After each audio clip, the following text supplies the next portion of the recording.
Uh, hey guys, Rosh here, and I just went back over and watched the footage from my first episode of Rebuild, and I realized that sound quality on that was pretty bad. I mean, the music was too loud, and of course my voice is still messed up, so, um, just gonna have to cut me a little bit of slack on that. I hope it doesn't mess with you guys too much. I'll try to control it better in the next video, which should be coming out actually later today also. But, it'll be pretty cool, don't worry. I'll fix it, tweak settings a little bit, that was trial run, basically, first episode. So just don't worry about it too much, and we'll be good. You can see that I also have been quite extensive in my gameplay. 177 days, 51 survivors, 300 food. We'll get more on that later, but that was the first time I ever played the game, like a few months ago, and I just never deleted it, and I still check back in every now and then just to kind of see where I was. But for this, of course, we're going to be starting a new game, and apparently it all started in Holland, but this really isn't important. It just, tells you the basic things. Today we begin to rebuild. Let's get started. Such a silly name.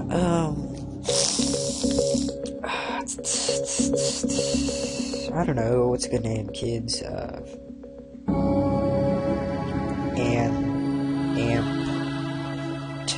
like Hampton without the H. For this, I'm going to be doing a 12 by 12 world on normal difficulty, as you can see.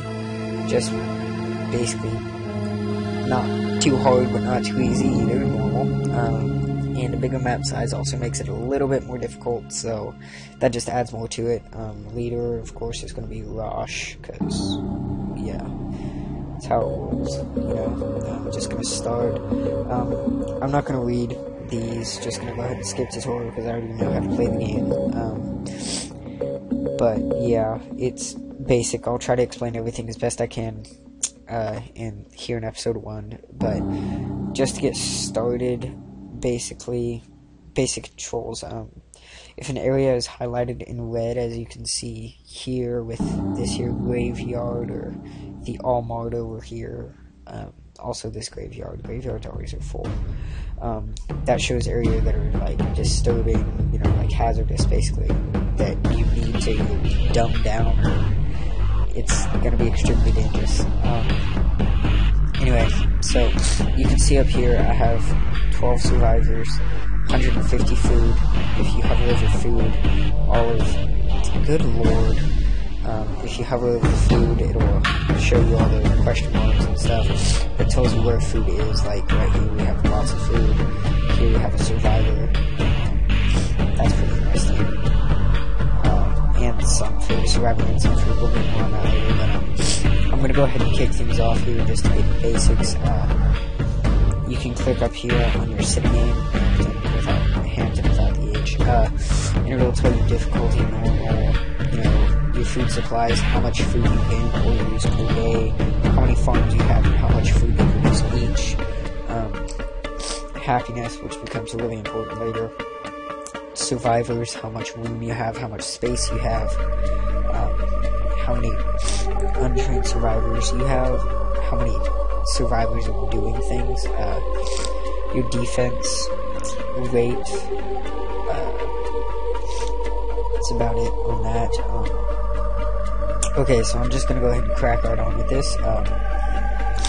The first thing that I see is a hospital and a police station. These two things catch my eye for two reasons. One, they're both bordering my area, and two, they can both be extremely helpful in a place. Like with the hospital, if we clean and reclaim the hospital, then if one of our survivors gets like sick or something, they'll heal faster, or at least they're going to need it too, and it'll save you from random events that happen more and more often as you go through the game. Like,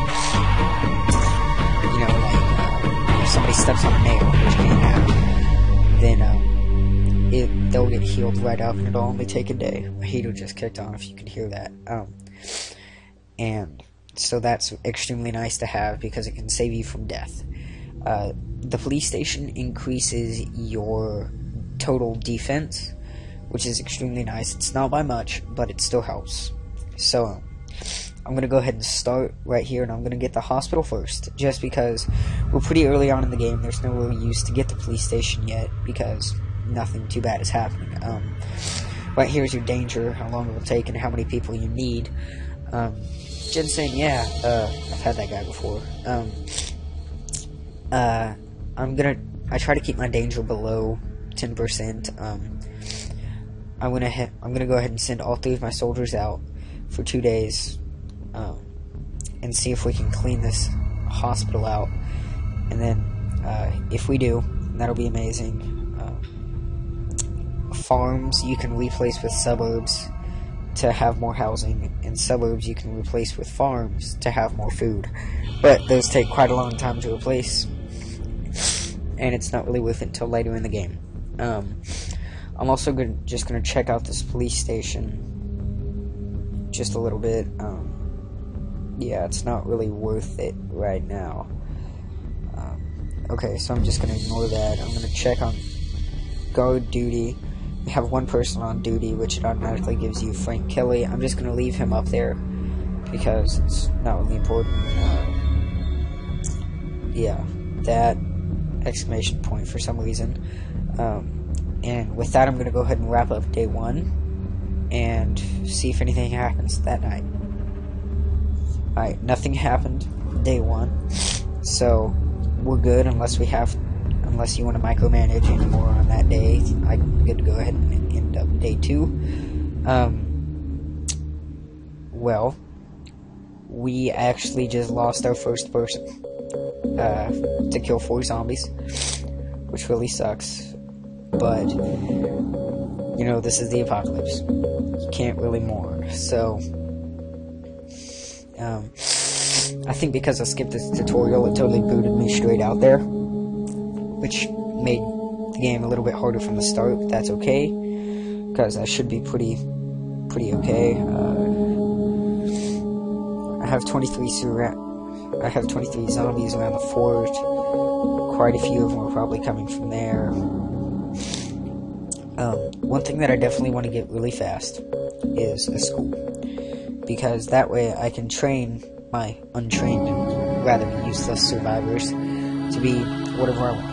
And they're probably going to be soldiers, and I can see that I have my school right over here, but that means that I'm going to have to go through the graveyard, which is going to be pretty hard to do. Or I can go through the police station, through the warehouse or storage lockups right there, and then go over so I can get my trainings rolling and all of that. But that's going to be a process for another day. I see another police station over here, which I'm probably going to end up having to reclaim. I see quite a few farms over in this area, which is going to be extremely helpful. So I'm probably going to go through either the motel or the forest area, park, I think it is, yeah, to get them. I'm not for sure which one yet, but this can be converted into farm or living space, and this is living space, so probably that, just so I can have even more food production in the end. But that's a process for another day. It looks like we got our first zombie attack. My 1 defender right there. You can double click to skip these things, and I normally do. The fort held, so that's nice. Progress report here, we killed 2 zombies, which isn't that much, but later you'll see that number and the number surrounding start to climb. I also brought that out of the red zone because I assumed the 2 zombies that I killed came from there, which is really nice. But as I'm still reclaiming this area, there's nothing really for me to do other than maybe see if I can clean this area out. It's 10%, I'm not going to take that risk. I'm going to end day 4 of another zombie attack, 2 days in a row. That's pretty rare this early in the game. Fort held, good. Oh, we killed 10 this time, so we went from 2 to 10. That's pretty nice. We still have that one. And then I'm just gonna see. Okay, see, yeah, we killed some, and danger went down for that area. Now this place isn't red anymore, so I'm probably going to go through there. Still 10, so I'm going to end this day, and we're going to wrap up this episode, and I'll see you guys in episode 2. See ya.